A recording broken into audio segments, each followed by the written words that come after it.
To stabilize the powder keg situation brewing in the colonies, Prime Minister Charles Watson quickly repealed the Stamp Act, but in its place passed the Declaratory Act of 1766, which reaffirmed Parliament's right to pass and enforce new and existing laws on the American colonies, including taxes. The decision on how to proceed with the colonial issue caused a rift in Charles Watson's administration, rendering it ineffective, and he would step aside that same year, being followed by William Pitt the Elder. The new administration tried to reassert authority over the colonies by supporting the Townshend Acts, a series of laws written and spearheaded by Charles Townshend, who was a popular Whig politician at the time. The acts were made up of five separate laws. First, the Revenue Act, which placed taxes on glass, lead, paint, paper, and tea, and also gave the British colonial courts the right to enforce tax collection, something known as a writ of assistance. Second, the Commissioners of Customs Act created a new customs board for the colonies to be headquartered in Boston in an effort to reduce smuggling. Third, the Indemnity Act reduced intermediate taxes on the British East India Company, the empire's largest firm. At this point, the company began to struggle under the weight of fierce competition with Dutch merchants and needed some relief from taxation. The British were still following a mercantilist system like most other nations, and this meant that they required the tea that the British East India Company produced to first be brought to London and taxed before being sent on to any of the empire's colonies. This act marked the beginning of a fundamental change in Britain's economy from that of a mercantilist system to a capitalist one, with the recognition that greater wealth could be achieved for the nation if the government did not focus on accumulating non-productive assets. Fourth, the New York Restraining Act simply banned the colonial government of New York from passing any new legislation until they agreed to comply with the previously passed Quartering Act. Lastly, there was the Vice Admiralty Court Act, which gave and handed the authority to prosecute smugglers over from the colonial courts to the British Navy's Admiralty Court. William Pitt the Elder had long been considered a savvy political operator within Parliament, but by the time he rose to the top position, his physical and mental health had deteriorated to the point his administration was mostly chaotic. And in 1768, he resigned, citing his poor health, and was followed by fellow Whig Augustus Fitzroy. Britain's number one interest at this point was to ensure that France stayed in check by adhering to the limitations imposed on them following their defeat in the Seven Years' War. France, on the other hand, wanted to challenge the rules imposed upon them and looked to expand their territory again with the acquisition of the island of Corsica. Corsica had been territory of the Republic of Genoa for 500 years until the 1750s, when a Corsican nationalist movement led by Pascal Paoli declared the independent Corsican Republic. Genoa had for 9 years unsuccessfully tried to reassert control over the island, but then made the difficult decision to hedge their losses by selling the island to France. France defeated the Corsican nationalists within a year, significantly growing the size of its borders while simultaneously making the British look weak and unable to enforce the stipulations of prior treaties.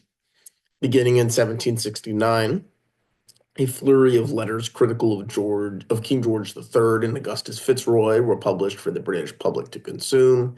The letters were anonymous, written by someone using the pseudonym Junius. The fallout from the Junius letters and what they penned the Corsican crisis ultimately led to Augustus Fitzroy's resignation in 1770, at which point he was followed up by Frederick North.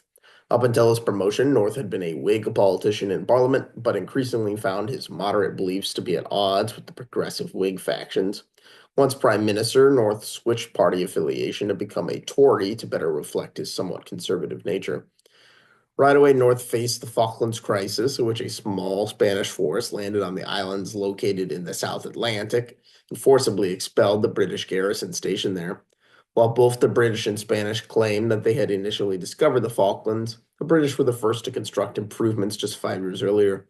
North was determined to show that Britain had now become the sole global superpower following their victory in the Seven Years' War, and to apply maximum pressure, he told Spain if they did not immediately stand down, Britain would declare war. The Spanish Bourbons appealed to their French allies for potential support, but France declined due to the belief that their recovering economy was not yet ready for another war. Spain was forced to stand down, granting Frederick North a huge political victory and a rise in public support back home.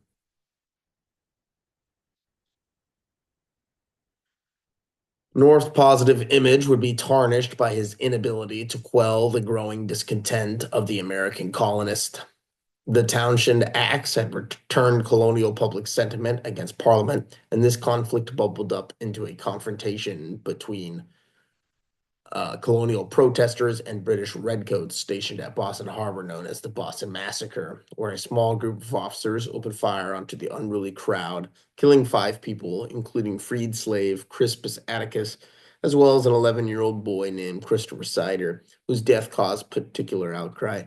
The recently passed Indemnity Act had failed to significantly improve the British East India Company's position, as they were running into headwinds when trying to sell tea to their own colonies. The Americans disdained the taxes placed on tea, and this led to the alternative smuggled Dutch tea to constitute 86% of the American market. In 1773, Parliament passed the Tea Act, which allowed the British East India Company to forego having to first deliver the tea to London for taxation and storage, and instead allowed them to ship it directly to the colonies in an effort to choke out their Dutch rival. The Dutch tea was substantially inferior in quality, so the British were confident that the increase in British tea available would lead to higher sales. The naturally rebellious Puritan descendants of Massachusetts saw the Tea Act as an offensive way to force the colonists to foot the empire's bills, and out of this situation, a group of radical revolutionary colonists were formed called the Sons of Liberty. Once the British trade ships arrived in Boston Harbor full of tea for sale, the Sons of Liberty organized a large destructive protest known as the Boston Tea Party. Members of the group dressed up like local Mohawk tribe and forcibly boarded the docked ships, meticulously breaking open the boxes of tea and dumping them into the harbor in a brash act of defiance. In response, North passed another set of laws known as the Intolerable Acts with the goal of punishing the colonists. First, the Boston Port Act closed the port of Boston until the colonists paid for all the tea that had been destroyed. Second, the Massachusetts Government Act revoked Massachusetts colonial authority and put the colony under the direct control of Parliament. Third, the Administration of Justice Act removed the colonists' ability to hold trials for British soldiers and government officials stationed on colonial soil, reducing their perceived rights. Fourth, an updated and beefed up Quartering Act now could be used to force colonists to open their own private residence to house British soldiers if needed. Lastly, the Quebec Act caused outrage for the fiercely Protestant colonists. Up until this act, Catholics were barred from serving a colonial government. This law removed this prohibition and promised the right to the free practice of Catholicism in Canada, and it expanded Quebec colony's territory into the Ohio River Valley, something which angered several of the colonies who were eyeing the territory as a place of possible expansion. In 1774, revolutionary colonists met in Massachusetts to form the Massachusetts Provincial Congress, which would effectively continue to govern Massachusetts outside of British occupied Boston, which was to be occupied until the Boston Port Act saw its resolution.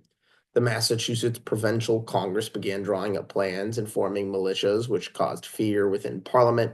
And in 1775, they officially declared that Massachusetts was in a state of rebellion. The British had learned that one of these early militia weaponry stockpiles existed in the town of Concord, which is today a suburb of Boston. 700 British soldiers were given the orders to march on Concord and seize the rebel armory. The rebels had the foresight to devise a system of communication that would utilize pre-selected messengers to rapidly deliver news of a British attack by horseback. The Radical Sons of Liberty, member and silversmith by trade, Paul Revere, was selected as this messenger, and he was to deliver the first news of a potential attack by riding from Boston to nearby Charlestown, now just a neighborhood of Boston, to have the particularly tall steeple of the town's Old North Church be lit up to indicate the presence of danger. All of the rebels in the area knew ahead of time that one lantern lit atop the church indicated that the British were mobilizing on land, and 2 lanterns lit indicated that they would be arriving by sea. Once Paul Revere became aware of the British plans to seize the weapons, he instantly rode out in the middle of the night to alert the colonists of the danger in his world-famous midnight ride. By the light of morning, the colonists had managed to move all the weapons from the Concord Armory to other secret locations. On their morning march to Concord, the British marched through the town of Lexington, where they were engaged by a small band of rebels who were the first to open fire on the British in the shot heard round the world, officially beginning the American Revolutionary War. Once the British realized they had been duped, they were forced to retreat back to Boston. Under the direction of General George Washington, the colonial army chased the retreating British and then began to lay siege to Boston with the goal of expelling the British soldiers who were using the port city as their North American headquarters. The Charleston Town Peninsula, which contained the town of Charlestown, quickly became the target for both sides to capture, as the peninsula contained tall hills, which would allow whoever controlled the hills to effectively control the harbor. Under the direction of General George Washington, the colonists captured the hills with the goal of holding on to them as long as possible, while at the same time exacting the maximum amount of damage to the redcoats. The colonial soldiers were famously instructed to not fire upon the British until they were close enough to see the whites of their eyes. Although the colonists eventually retreated, the British capture of the hills resulted in a death rate 3 times higher than the defending colonists. The colonists knew that if they had any chance of recapturing the hills from the British forces, they would need additional firepower. The colonial militia group, the Green Mountain Boys, led by Ethan Allen, led a covert attack on the British Fort Ticonderoga, which was located in northern New York on the banks of Lake Champlain. Ethan Allen, along with Colonel Benedict Arnold, were able to capture the fort without any bloodshed and successfully secured the artillery guns which was being stored there. Colonial General Henry Knox was then given the arduous task of transporting the pieces of artillery through the Berkshire Mountains of western Massachusetts in the dead of winter. After 6 long weeks, what became known as the Noble Train of Artillery arrived in Boston, allowing the colonists' siege to begin again in full swing. The British were surrounded and trapped in Boston and were quickly running up out of supplies. The newly installed artillery on a different set of hills, which now make up the neighborhood of Dorchester Heights, made it increasingly difficult to attempt to leave the city. And by March of 1776, the British made the difficult decision to load up their troops stationed in Boston onto their warships and exit the harbor, effectively returning New England to the colonists. The retreating British then set their sights instead on the largest city in the colonies, New York City, which was also the commercial capital of the colonies and was generally viewed as being more pro-British than New England. They landed first on Staten Island in July of 1776 and had crossed over to Long Island by the next month. It was here that the largest battle of the Revolution would be fought, with the Battle of Long Island serving as a decisive defeat for the rebels under George Washington, who were forced to abandon New York City and its strategic port and fall back to the town of White Plains. This defeat was handed in part due to the British use of German Hessian soldiers, which in America comprised 25% of Royal Army forces. The Hessians were highly skilled soldiers and commanders, and their introduction enraged the rebels who railed against King George III's use of foreign mercenaries against his own subjects. Once winter had arrived, Washington determined that he needed to get his army to friendlier territory to regroup and camp. The party made a daring journey, crossing the Hudson River into New Jersey and then eventually crossing the icy Delaware River into Pennsylvania on Christmas Eve, an infamous historical event due to the famous painting of a stoic General Washington leading his troops across. The next day, on Christmas morning, Washington made the gutsy decision to recross the Delaware River to capture the capital of New Jersey in the Battle of Trenton. While the battle was small, it was a major morale boost for the colonists as they were able to score a decisive win against the Hessian soldiers who were assigned to defend the city and who, due to it being Christmas, were not ready for the assault. Consequently, the British lost control of New Jersey and were relegated to New York for the winter. As 1777 got underway, the British devised a new campaign to capture Philadelphia, which had become the center for rebel activity. British General William Howe successfully broke into Pennsylvania in September with a win at the Battle of Brandywine, and then went on to capture Philadelphia in the Battle of Germantown, forcing the rebels to retreat to a winter camp at Valley Forge, where George Washington and his men faced food shortages and outbreaks of disease.